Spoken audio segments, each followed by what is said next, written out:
¿Qué tal? Bienvenidos a SQL DB Team.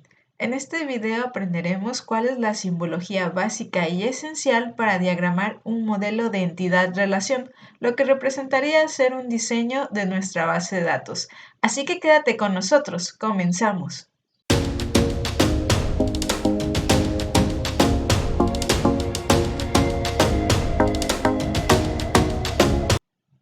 Antes de comenzar a crear nuestra base de datos en el administrador de objetos que estés utilizando, ya sea SQL Server Management Studio, Workbench, pgadmin, etc., es importante tener una especie de borrador o diagrama donde vamos a definir qué tablas va a tener nuestra base de datos, qué campos va a tener cada una de las tablas y la relación que va a existir entre estas tablas. Es por esa razón que se crearon en bases de datos los diagramas de entidad-relación. Vamos entonces a conocer cada uno de los símbolos o elementos esenciales para generar nuestro diagrama de entidad-relación y con ello crear nuestra base de datos. El primero de ellos es la entidad, que la entidad en sí representa pues nuestra tabla y esto se hace a través de un rectángulo. Dentro del rectángulo colocamos a la entidad, es decir, el nombre de nuestra tabla, y con esto ya estamos simulando o definiendo que esto va a ser nuestra tabla. Ahora, nuestra tabla, por supuesto, tiene columnas o atributos, es decir, cada uno de los valores que va a tener nuestra tabla. Estos se representan por una especie de óvalo y dentro de este colocamos el nombre de cada uno de sus atributos o columnas. Y finalmente, para representar la relación entre las tablas, pues se usa este pequeño rombo y nosotros vamos a indicar cuál es el tipo de relación que existe entre las tablas. En un momento más hablaremos a detalle sobre los tipos de relaciones que se conocen como cardinalidad. Del lado derecho te presento también otra forma en la cual podemos hacer nuestro diagrama de entidad-relación. Este es un poquito más profesional y formal, donde definimos lo que es tal cual una tabla. Dentro del encabezado colocamos el nombre de la tabla y añadimos cada uno de los renglones para colocar lo que son sus columnas, lo que llamamos atributos, como ya habíamos mencionado, hasta n cantidad de atributos. Y bueno, del lado izquierdo colocamos si es una llave primaria, llave foránea y del lado derecho el tipo de dato. Esto es incluso, pues, como les digo, un poco más profesional.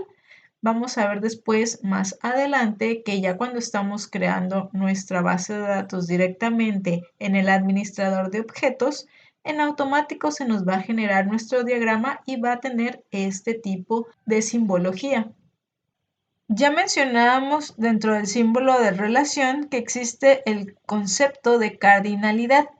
Bueno, pues existen 4 tipos de cardinalidades: de 1 a 1, 1 a muchos, muchos a 1 y muchos a muchos. Explicarte a detalle cada uno de estos sin un ejemplo, pues es realmente complicado. De momento quiero que te quedes y conozcas cada uno de estos símbolos y a continuación vamos a hacer un diagrama de entidad-relación de un caso de uso de restaurante para que quede todo muy claro. Pero bueno, te presento primeramente, este es el símbolo de 1 a 1, es el símbolo más conocido y popular. Existen otras alternativas, por ejemplo este, y puede ser diferente, pero te digo, este es el más popular. Bueno, enseguida tenemos el símbolo de 1 a muchos, sería esta forma, esta es la otra alternativa, de muchos a 1 y de muchos a muchos. Entonces, esta es la simbología y estos son los 4 tipos de cardinalidades. Vamos a ver a detalle a continuación con el caso de uso que te presento de un restaurante. Imaginemos entonces que vamos a un pequeño restaurante local y vamos a tratar de diagramar el flujo que sucede desde el punto de vista de un cliente. ¿Qué es lo que pasa? Nosotros como clientes llegamos, nos sentamos, nos entregan un menú, lo analizamos, hacemos nuestra orden y finalmente pagamos. Basándonos en este pequeño flujo, vamos a tratar entonces de hacer nuestro diagrama de entidad-relación. Bueno, pues primeramente el menú. Tenemos que representarlo y englobarlo en una tabla. Entonces, aquí está la simbología. Tenemos nuestra tabla menú. ¿Y qué elementos va a tener esta tabla? ¿Qué columnas o atributos va a tener? Pues bueno, primeramente un ID que va a identificar exclusivamente a ese producto, sea alimento, postre, bebida. Enseguida un nombre, seguramente va a tener un nombre ese platillo o esa bebida o postre. Y por supuesto un precio. Entonces ya tenemos aquí los primeros atributos y pues definimos nuestra primera tabla de menú. Ahora, seguramente, pues como cliente o como el dueño del local, pues es necesario añadir algo que nos identifique. Si solamente metemos todo esto en una sola tabla, no vamos a saber si se trata pues de una comida, una bebida o un postre. Quizás el dueño o el mesero pues lo conozcan por el nombre, pero bueno, si es una persona nueva, pues va a ser necesario añadir algo que identifique pues la clasificación, ¿no? La categoría en este caso. Entonces, para eso, pues, ¿por qué no añadimos una tabla que sea categorías con su propio ID? Y la categoría que va a ir dentro de la categoría puede ser alimento, bebida y postre. ¿Por qué no añadirlo directamente dentro? Pues ya vimos por ahí que es una mala práctica. De hecho, te invito, si no has visto nuestro video de cómo diseñar correctamente tablas, te dejo el enlace por aquí, donde ya vimos que es necesario pues añadir una segunda tabla y de esta manera tendríamos una llave foránea hacia la tabla de categorías y solamente colocaríamos el ID. Como dato adicional y como ya podemos observar aquí, lo que son las llaves primarias se resaltan a través de un subrayado. Aquí lo podemos ver en los IDs. Y por otro lado, las llaves secundarias o foráneas se distinguen por la línea punteada dentro del atributo. Entonces, este óvalo se pone de forma punteada y así es como vamos a reconocer un primary key, un atributo tipo primary key y uno de tipo foreign key. Bueno, pasemos entonces a la relación que existe entre nuestra tabla de menú y de categorías. Vamos a ver esto de la cardinalidad. Primeramente, imaginemos que dentro de nuestra tabla menú añadimos los dos primeros IDs, 1 y 2, donde 1 es el taco y 2 el burrito. Y por otro lado, ya sabemos que la tabla de categorías solamente tiene de momento estas tres ya definidas, donde dejamos 1 como alimento, 2 bebida y 3 postre. Bueno, pues ¿qué es lo que pasa? Que nuestro alimento del ID1, que es el taco, solamente va a tener relación con un ID de la tabla de categorías, que en este caso el taco es un alimento. De igual forma, el burrito solamente tiene relación con un único ID de esta tabla, que igual es un alimento. Entonces, ambas tienen relación con el ID 1. Es una relación entonces de 1 a 1, un taco. Ahora, por otro lado, la categoría de alimento va a tener relación con varios IDs de esta tabla, como sucedió en este caso. El ID 1 tiene relación con el taco y también con el burrito, porque estos ambos son clasificados como alimentos. Entonces tenemos la relación ahí de 1 a muchos. Y de esta manera, pues sacamos nuestra cardinalidad final, donde del lado derecho ambos coincidieron que son 1, colocamos el 1, pero del lado izquierdo tenemos 1 y tenemos muchos. Se deja en este caso el de mayor fuerza y por eso es que queda aquí n. Entonces nuestra relación final entre la tabla de menú y categorías es de 1 a muchos. Una misma categoría estará presente en muchos registros, en muchos productos de nuestra tabla menú. Recuerda también que existe esta otra simbología para representar de 1 a muchos, entonces también la podemos representar de esta forma, solo como nota. Hasta este punto hemos definido ya dos tablas, la de categorías y menú, Pero, ¿qué pasa si queremos saber, pues, de qué ingredientes se compone cierto platillo? Por ejemplo, nuestros tacos. O ya sea que el cliente necesite saberlo o el cocinero, pero pues va a ser necesario añadir una tabla más que llamaremos ingredientes para llevar ese control.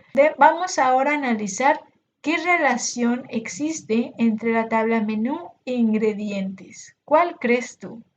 Analicémoslo entonces con el siguiente ejemplo. Habíamos dicho que tenemos dentro de la tabla menú el ID 1 para tacos y el ID 2 para burritos. Y por otro lado, imaginemos que dentro de la tabla de ingredientes el ID 1 es la carne y el ID 2 es la tortilla. Bueno, pues ¿qué sucede aquí? Que el ID 1, que serían los tacos, pues va a tener por supuesto más de un ingrediente.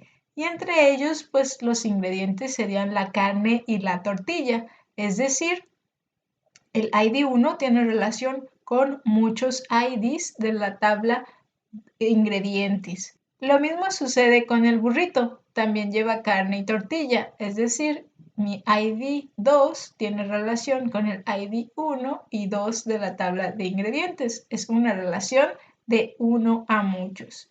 Ahora, por otro lado, si lo vemos desde la perspectiva de la tabla de ingredientes, un ingrediente va a estar presente en más de uno de los productos dentro del menú. En este caso, el ID 1, que es la carne, está presente dentro del ID 1, que es el taco, y el ID 2, que es el burrito.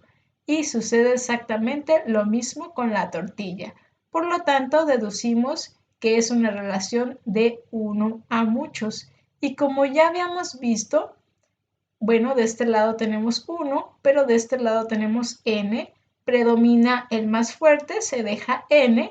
Y del lado derecho tenemos n aquí, pero acá tenemos 1. ¿Cuál es más fuerte? Predomina n. Y con esto tenemos que es una relación de muchos a muchos.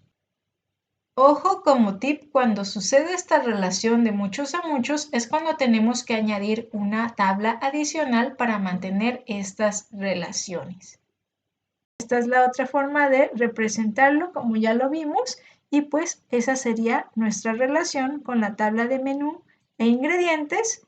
Y como te decía, pues va a ser necesario añadir una tercera tabla para tener esta relación entre las tablas de menú y de ingredientes, donde pues la tabla de menú ingredientes va a tener ambas llaves, tanto el ID menú y el ID ingrediente, quedándonos de esta forma. Aquí vemos los atributos claramente, los de los ingredientes que ya habíamos mencionado. Y pues bueno, como puedes observar, aquí en este caso el ID menú y el ID ingrediente están subrayados. Es una llave primaria compuesta. Y aquí, por ejemplo, guardaríamos el ID 1, que es el taco, con el ID 1, que es la carne. Y luego nuevamente el ID 1 del taco con el ID 2, que es la tortilla. Y así sucesivamente. Y como te puedes dar cuenta, además de ser una llave compuesta, ambos, de forma individual, cada uno de ellos son una llave foránea hacia la tabla, por un lado de menú, y por otro lado hacia la tabla de ingredientes. Pasemos ahora a cómo llevar el control de nuestra orden o pedido que va a tener el mesero. Entonces, pues bueno, vamos a deducir que tenemos nuestra tabla de órdenes con su ID, una fecha y una referencia. Una referencia puede ser la mesa, el nombre del cliente, algo que nos distinga, bueno, para quién es esta orden. Y por supuesto, dentro de la orden, pues vamos a indicar qué alimento de nuestro catálogo de menús, pues vamos a pedir y en qué cantidad. Entonces, si colocáramos esa información dentro de la tabla de órdenes, estaríamos repitiendo de nuevo la fecha, la ID y la referencia. Ojo, nuevamente, eso es una mala práctica y es por eso que añadimos una tabla adicional para llevar ese control, ese detalle de la orden que vamos a colocar pues su ID y como puedes darte cuenta tenemos aquí dos campos, dos atributos que corresponden a una llave foránea, por un lado al ID de la orden, es decir, tiene relación con nuestra tabla, por supuesto, de órdenes y con el ID menú, es decir, con la tabla de menús, donde vamos a saber, pues, ahora sí, qué nos está pidiendo y, por supuesto, en qué cantidad. Y así es como llevaremos el control de, pues, qué lleva cada una de estas órdenes. Ahora, si quisiéramos ser un poco más detallados sobre el estatus que tiene nuestra orden, podríamos añadir una tabla de estatus con sus propios atributos, en este caso sería su ID y su estatus, donde los posibles estatus podrían ser abierto, cerrado o cancelado. ¿A qué nos referimos con estos valores? Pues cuando estamos realizando una orden, puede quedar inicialmente de forma predeterminada como abierta. Mientras estamos consumiendo, probablemente después pidamos más bebidas, después pidamos un postre, entonces esa orden se mantiene abierta. Pero cuando ya pagamos, pues cambia a cerrado. Y finalmente puede suceder que hagamos nuestra orden, pero se tarda mucho el mesero y pues nos enojamos y nos vamos, entonces pues hay que cancelar esa orden. Entonces pues añadimos esa tabla que lleve ese control y así añadimos también el atributo, una llave foránea hacia el estatus dentro de la tabla de órdenes y así es como vamos a identificar en qué estatus está nuestra orden. Ahora bien, ¿cómo quedaría esta relación entre la tabla de órdenes, detalle de órdenes y estatus que ya vimos? Bueno, primeramente con relación a esta última de los estatus, ya vimos que una orden solamente puede tener un estatus a la vez. Quizás de momento esté abierta, después cambia a cerrada o puede cambiar a cancelada, pero es una misma orden, no es que vaya a estar registrándose varias veces ese mismo ID de orden, sino que va a ser una actualización en el estatus. Entonces, ahí tenemos una relación que una orden solamente puede tener un estatus a la vez. Pero ¿qué pasa? Que el estatus de abierto pues puede estar dentro de la orden 1 o en la orden 2, 3, n y así sucesivamente. Entonces, un estatus va a tener pues muchas órdenes relacionadas, entonces es una relación de uno a muchos, ahí predomina el muchos y por eso nos queda de esta manera. Ahora, analicemos la relación entre la tabla de órdenes y detalle de órdenes. Primeramente, en una orden podemos pedir solamente, pues, por ejemplo, 5 tacos y bastaría. Ahí tenemos un registro nada más dentro de la tabla de detalle de órdenes. Pero también sí que puede suceder que pidamos 5 tacos, 2 burritos, un refresco, etc. Entonces, una misma orden puede tener más de un detalle. Tenemos una relación de uno a muchos. Ahora, por otro lado, el detalle de la orden, cada uno de estos registros solamente está relacionado a una orden en específico. No es que este mismo detalle pertenezca a la orden 1 y 2, sino que simplemente está relacionado a una orden. Es una relación de uno a uno. Y como ya habíamos visto, predomina del lado derecho, pues el de mayor fuerza, en este caso a muchos, y del lado izquierdo, si nos queda igual, uno y uno en ambos casos, entonces es por eso que se queda una relación de uno a muchos. Y bueno, ya tenemos aquí todo el diagrama que hemos estado construyendo. Como puedes ver, ya se ve algo más complejo e interesante y nos va a servir para crear nuestra base de datos.